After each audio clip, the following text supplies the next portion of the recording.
Well, maybe not everything that you know is wrong. I admit that's a little bit of a clickbait title because this topic is pretty important to me, and I really hope to spread the word to as many people as possible. Hopefully it got your attention. There is actually a fair amount of good information out there about vehicle winter survival, but there's one valuable tip that I have not seen discussed anywhere. Hi everyone, Republic Jim here. I'm ready to share that tip with you. I hope you bear with me and put up with some of my poor video and sound work, and that you're able to learn something from this video. So anyone that follows my channel at all knows that I'm fairly passionate about preparedness and survival skills. And one thing that has really struck me recently is that there's a disconnect between vehicle survival and bushcraft outdoor skill type survival. It seems like the only sources for information about winter vehicle survival is from sources that are related to, automotive industry, AAA and that sort of thing, and or departments of transportation. They put out tips on what to do if you get stranded in the snow and such. But there doesn't really seem to be any crossover with people that practice the bushcraft and outdoor type survival skills in the winter, and some of the techniques that they use for that. And it's always sort of bugged me that, knowing that a lot of those same principles apply regardless of whether you're in an improvised shelter in the woods or if you're in a vehicle. And I feel like there should be more crossover between those two categories. Just because you're in a vehicle stranded somewhere instead of camping out in the woods deliberately, it doesn't negate the basic principles and skills that people have been using for many years. And actually, in a vehicle you have capacity to carry a lot more gear, and so theoretically should be better prepared for that type of situation if you actually do carry emergency stuff with you in the winter. If you don't, there's probably nothing in this video that will be of any use to you, so I would suggest that you consider assembling emergency gear for your vehicle and learning how to use them, and then come back to this video later.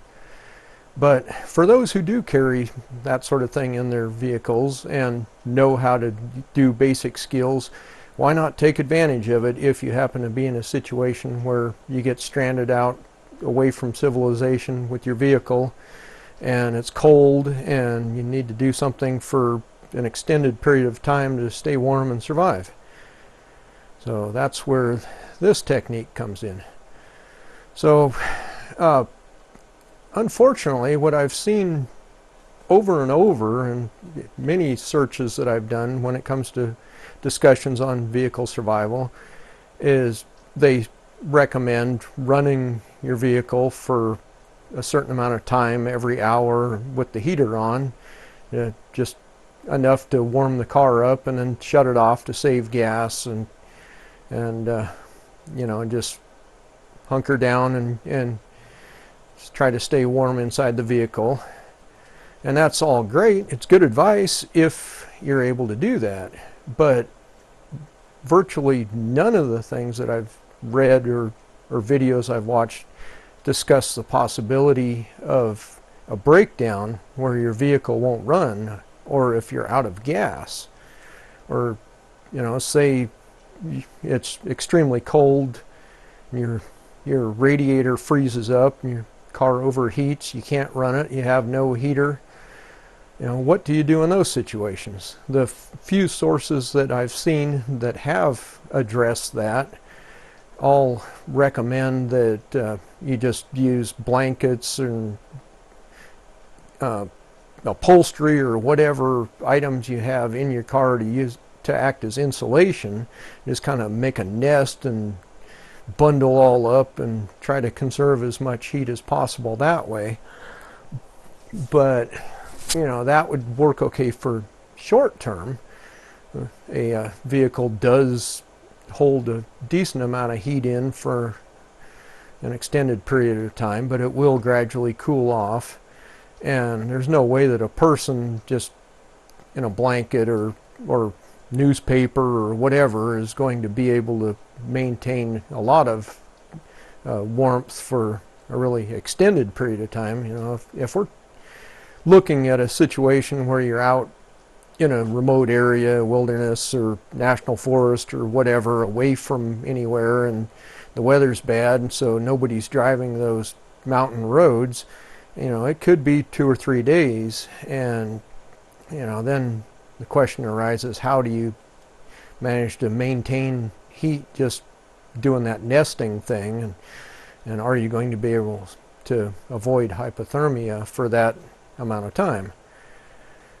I did find one source that talked about building a fire. If it got too cold and you couldn't keep any warmth in the vehicle, the author said, if necessary, leave the vehicle, start a fire.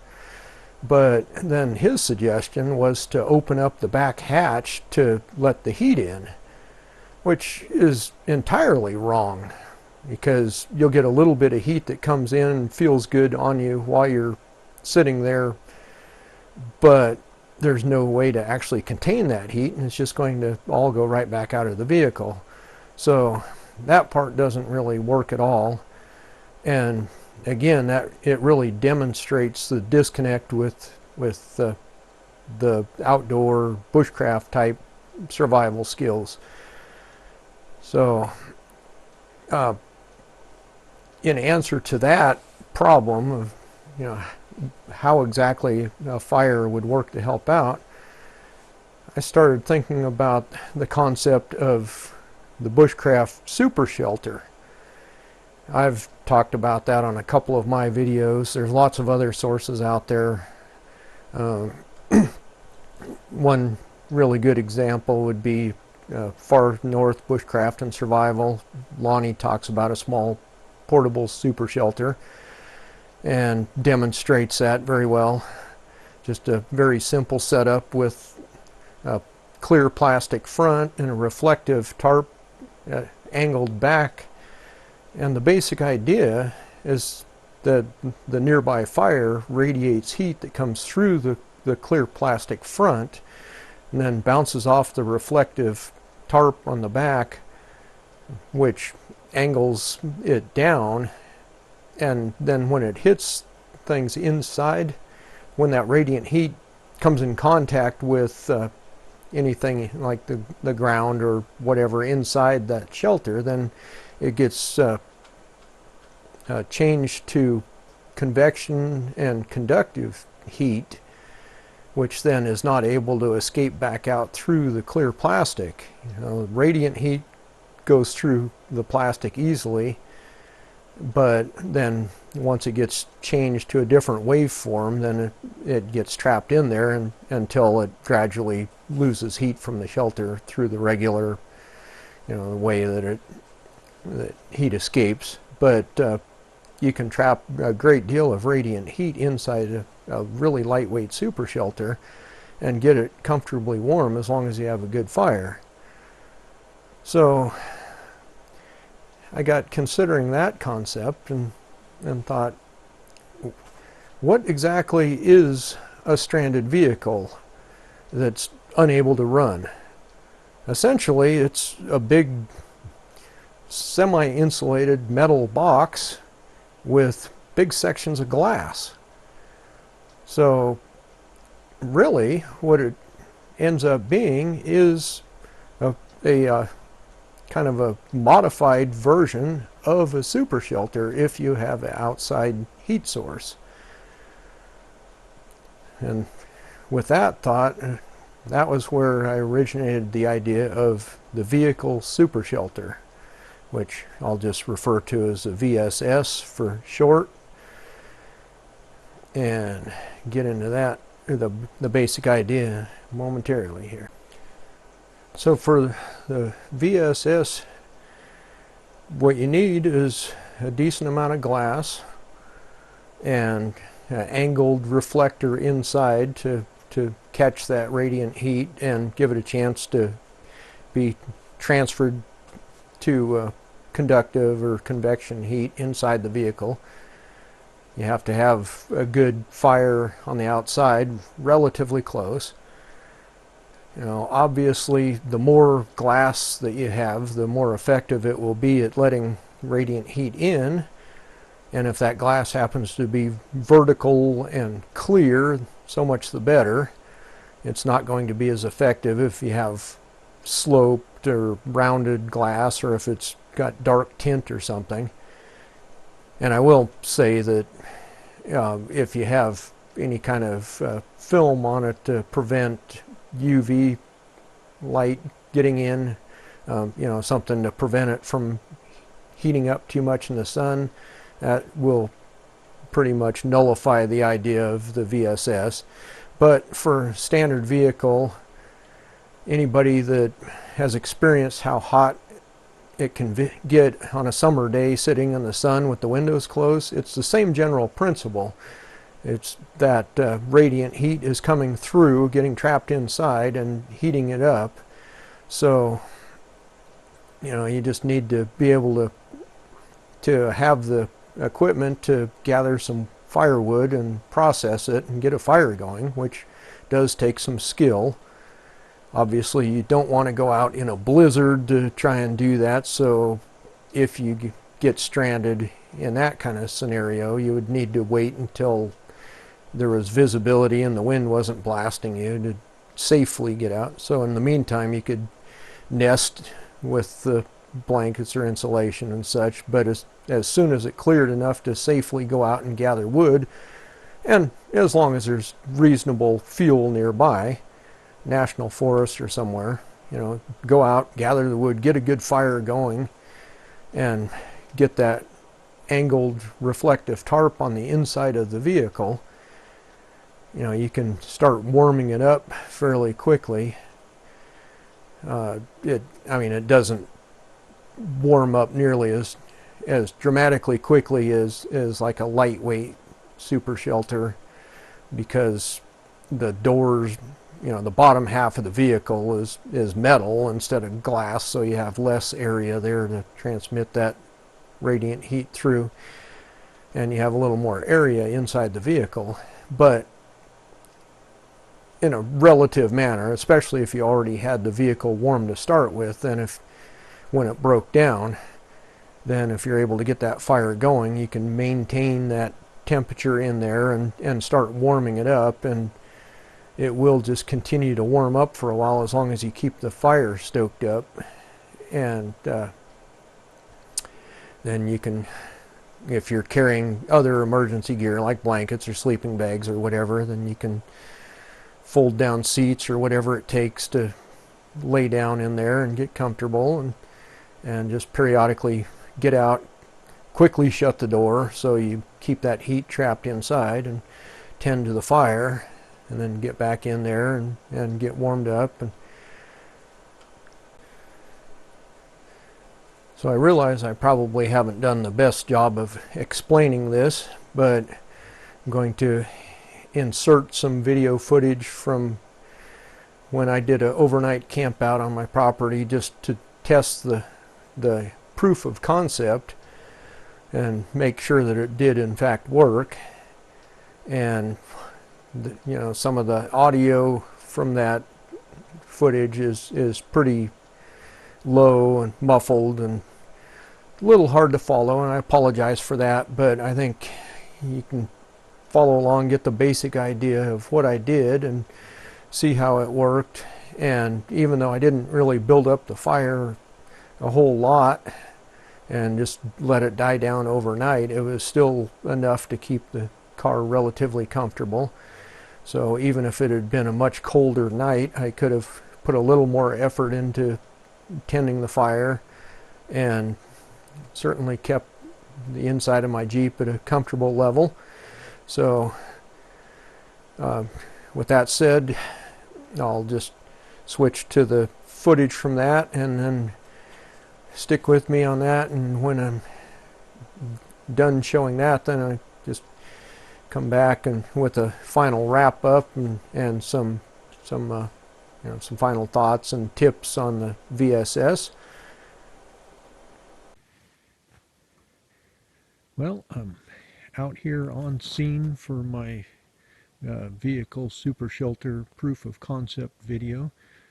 I've never done this, so even though the theory sounds like it makes perfect sense, I don't know exactly what results I get, so I'm eager to try it out and see.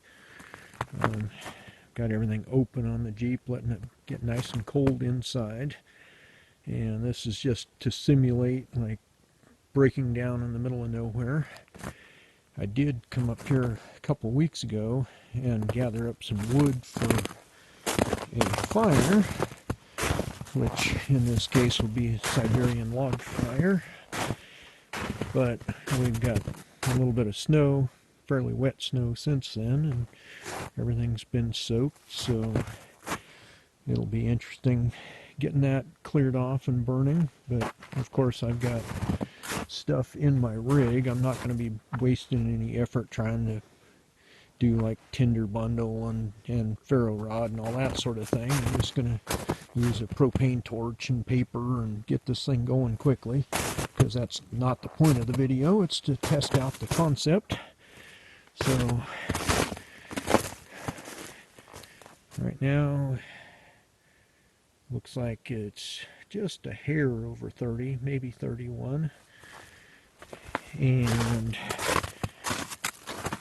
got my driver's side window open also in the back and all of that, so I don't know if that's showing up.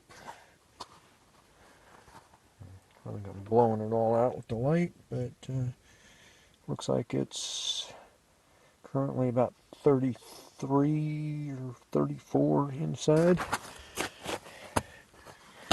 So anyway, I'm going to have a bunch of junk that I always tend to carry around, and this thing doesn't have a lot of space, so I'm going to have to move a bunch of stuff out of the way and get my super shelter set up. And then I will, once that's ready, I'll get my fire started and get back filming at that point, get the fire going, close everything up, and we'll see how well this concept works for warming it up. Okay, I got my super shelter set up. I'm just got the shovel and my torch out. I'm just getting ready to shovel off snow from the wood and get some fresh wood and kindling and stuff there and get that lit. But let me show you what I have in here. Still got the back and the sides open and everything. I shoved all my search and rescue pack and tarps and everything up front. But I've got this grabber emergency blanket. It's red on the back side and reflective on this side, and it's draped up here to direct heat down. And it just happens to be 5 foot by 7 foot, and 7 foot's about the perfect length for the inside of my Jeep here. And I've got my little sleeping pad and sleeping bag and pillow and all the comforts of home there. So I'm just about ready to close this thing up and go over there and work on that, and I'll get this thing put on a tripod, and then when I'm lighting it up and checking temperature and stuff, then be able to let you see what I'm seeing. And just to be clear that I haven't been running this thing at all other than driving up here, which took about 5 minutes. I mean, there's been no heat in this thing whatsoever. Just totally open to the elements. And I gotta figure out where my thermometer went. Sorry about that. Here we are. And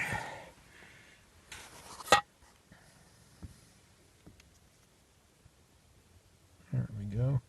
Just above freezing in here. Still holding in a little bit of heat from the stuff I have in here.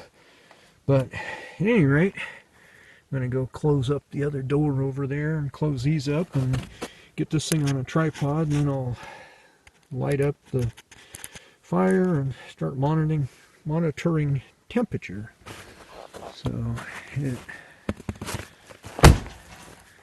looks like it's still right about the same as it was. It might have come down just a hair, but anyway, it is slightly below freezing, and it's supposed to drop down to somewhere around 20 or maybe even 18 overnight. So anyway, I'll get this thing set up on the tripod and get things closed up, and then I'll get back to you.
Now granted, it might seem like I'm cheating a bit there by lighting a fire like that, but keep in mind that if this was a survival situation, I'd do whatever it took to get it going and keep it going, because if that's what's going to keep me warm overnight, I definitely want to get it started quickly and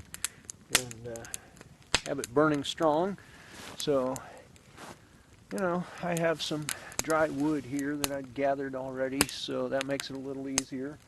If I had to, I could go out with my headlamp and gather some wood and process it and do this whole thing. But, you know, for the sake of doing this proof of concept with the super shelter. I just wanted to get it going quickly and see what happens with it. So I'm going to feed some more in here, and then pretty soon I'll check the temperature inside and see what it's doing.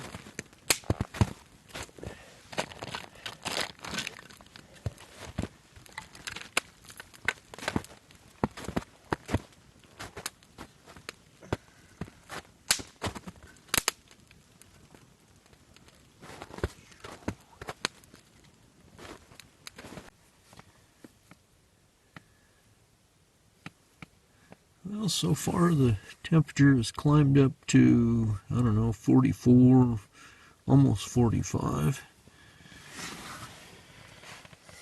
It's not as dramatic of a climb as what I'd really been hoping for in my little cave here, but still definitely plenty bearable.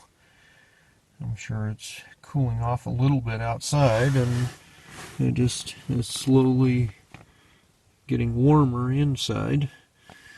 Certainly to a point where it's perfectly comfortable in my sleeping bag. And in fact, I had to get my arms out of it because I was getting a little too warm.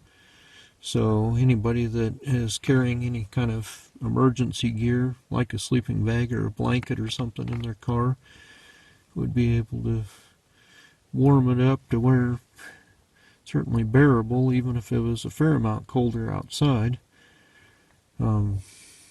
It's just now starting to burn down to more coals, and that is what really radiates heat, is when you get a good bed of coals, and you get the good radiant heat that will warm up more in here.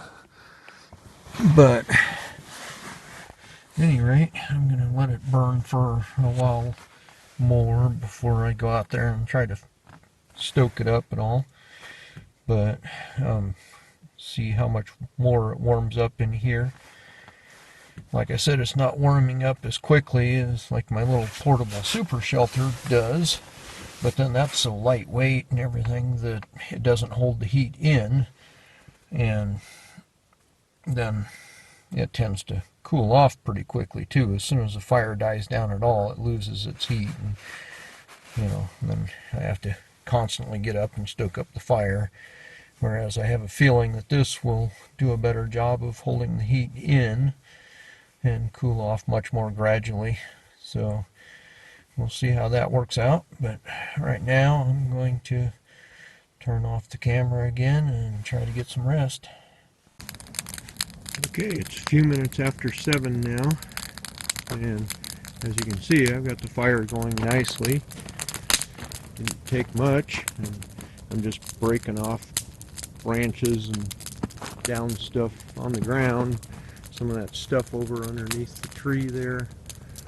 It's not especially dry, but I throw it on the fire and it takes off quickly anyway.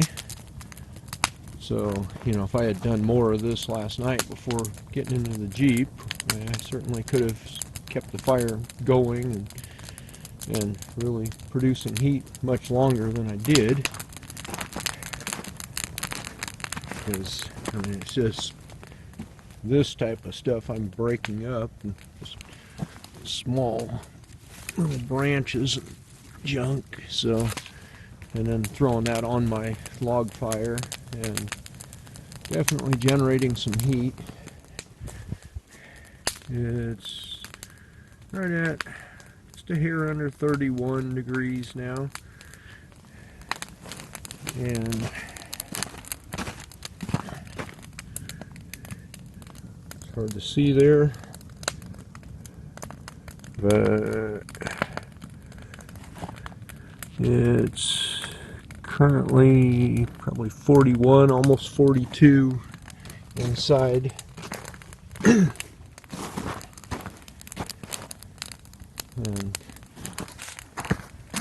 the side of the Jeep here and the windows and stuff are warm to the touch, so it's definitely radiating the heat now.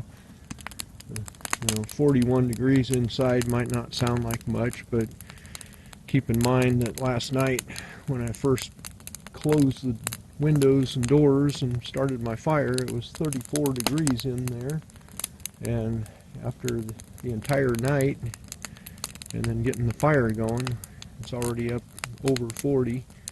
I have no doubt if I were to stay here long and keep feeding the fire, I could easily get it up over 50 inside there. So I'm pretty pleased with that. I'm going to get some more of this stuff shoved into the fire and let it go a little bit more before probably another half hour or so. I'll take a final reading and see about putting out my fire and loading stuff back in the Jeep and heading home. But I'm pretty pleased with the way this worked out.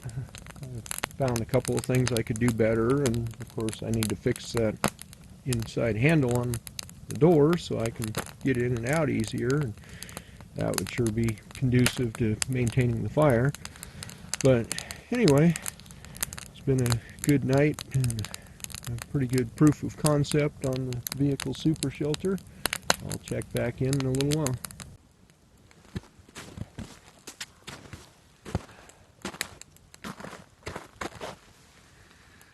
Well, this fire is still just putting out incredible amounts of heat right now.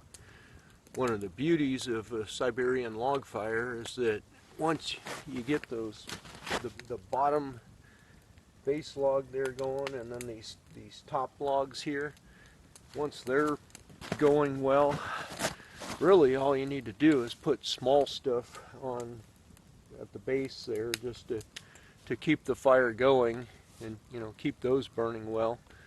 You don't have to worry too much about larger size firewood. I've thrown a little bit of other junk on there, just trying to clear some of it up and get stuff burned up. But I had to take off my flannel shirt and my stocking cap because anywhere near this fire is just way too warm. So it's definitely doing the job.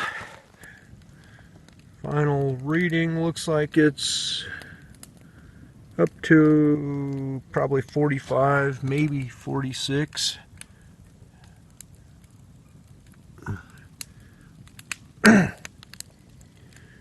But I think that's pretty good. I have no doubt I could easily get it up over 50 if I just kept the fire burning for a while longer. But I need to start packing things up and get ready to head back down to the house and get ready for church.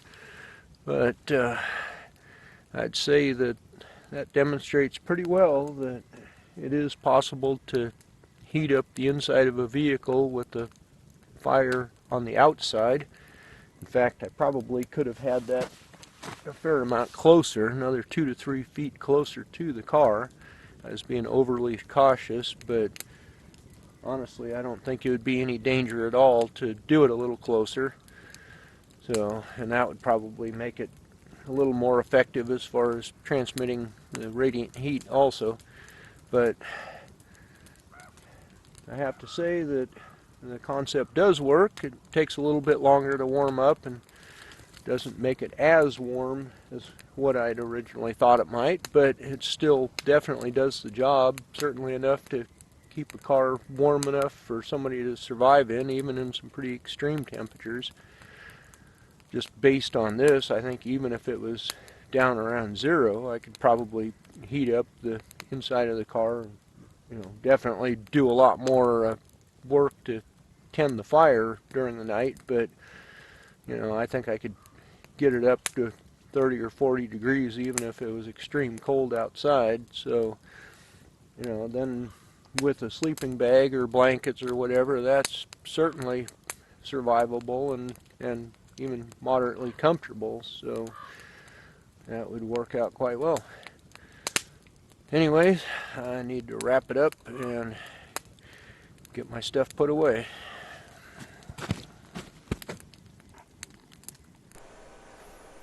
Okay, so hopefully that makes a little more sense now that you've seen it in action, and hopefully you'll also agree that it's definitely plausible and can work well, especially with a little more effort than I put into it.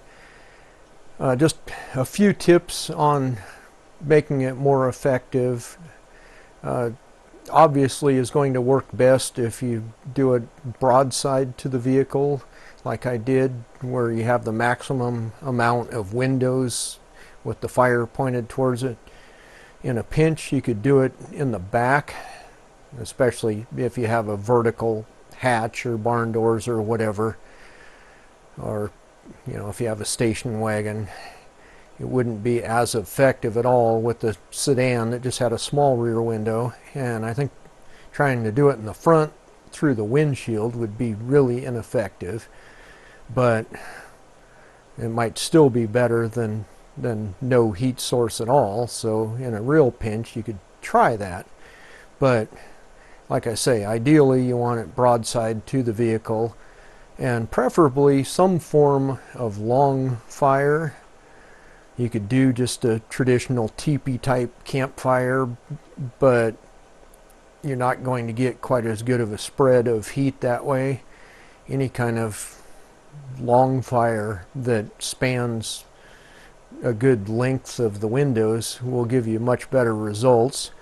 In my case, I use the Siberian log fire, which I learned from watching videos by Survival Russia.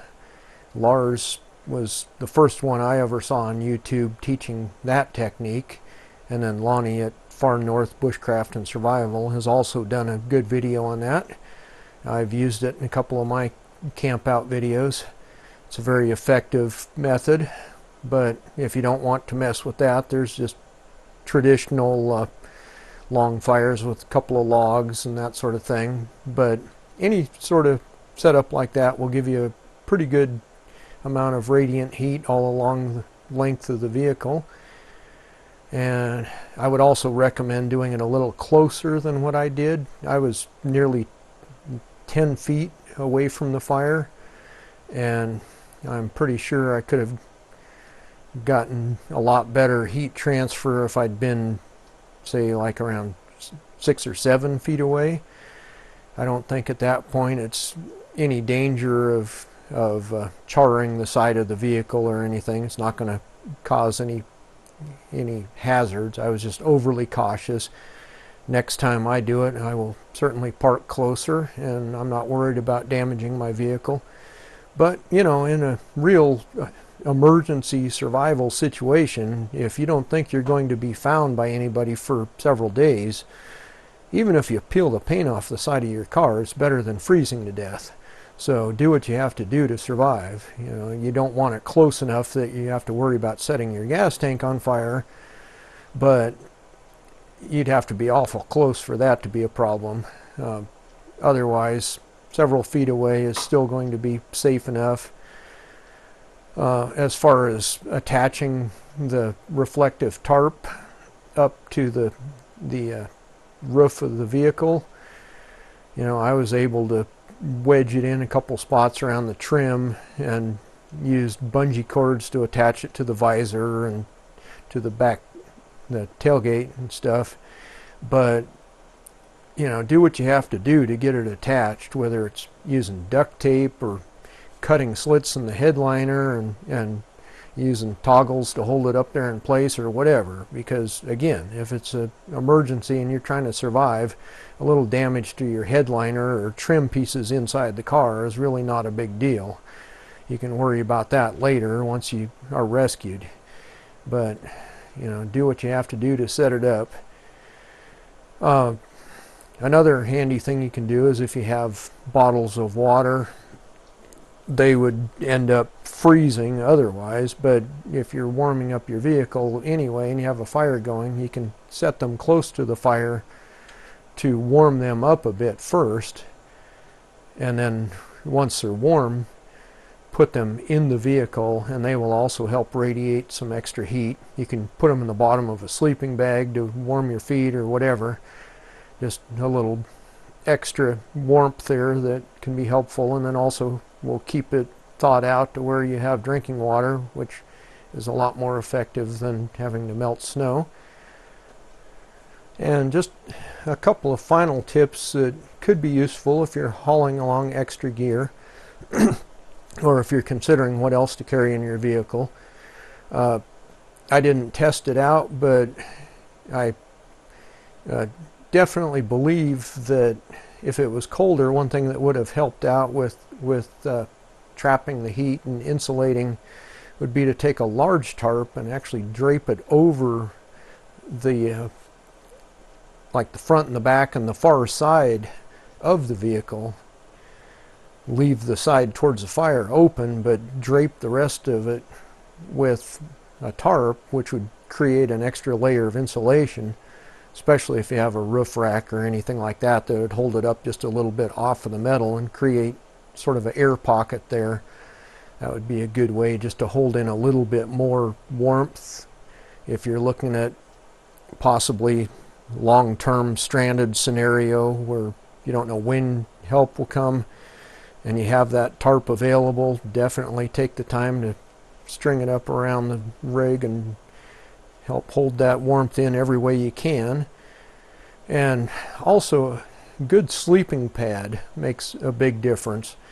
I have slept in the back of a vehicle before, just laying on the carpeting, with the seat folded down, just laying in there on the carpeting. It got cold fairly quickly on that just because of the heat transfer. But if you have a good quality sleeping pad, especially like an inflatable one, then that gives you that extra bit of insulation where you're not losing heat through the vehicle itself from your body, and you're able to maintain your core temperature a lot better that way. I mean, even if you're in a sleeping bag, just having that sleeping pad underneath it makes a world of difference as far as comfort. So, something to keep in mind when you're stocking your emergency supplies. And remember, whatever you have handy for starting fires, like I carry around the propane torch in my toolbox at all times, so I have that handy. I'm not going to waste any effort trying to use a ferro rod or a Bic lighter or whatever. And in an emergency, I'm going to go straight for whatever's most effective. If you don't have that, maybe consider road flares, something of that nature. But whatever gear you have, make sure that you've practiced starting fires and that you're comfortable with getting a good fire going and maintaining it. And it could be something that, in a scenario like that where you get trapped out in the wilderness, it could save your life. And hopefully that will never happen to any people watching this, but if it does, remember the idea of the vehicle super shelter. Use that concept to your advantage, and hopefully if somebody is trapped out for an extended period of time with a non-running vehicle, they'll be able to use the VSS to save their life. If that ever does happen, that would just be awesome. Hopefully this information will be of use to people and you can learn from it and spread it around. Thanks a lot. This has been Republic Jim.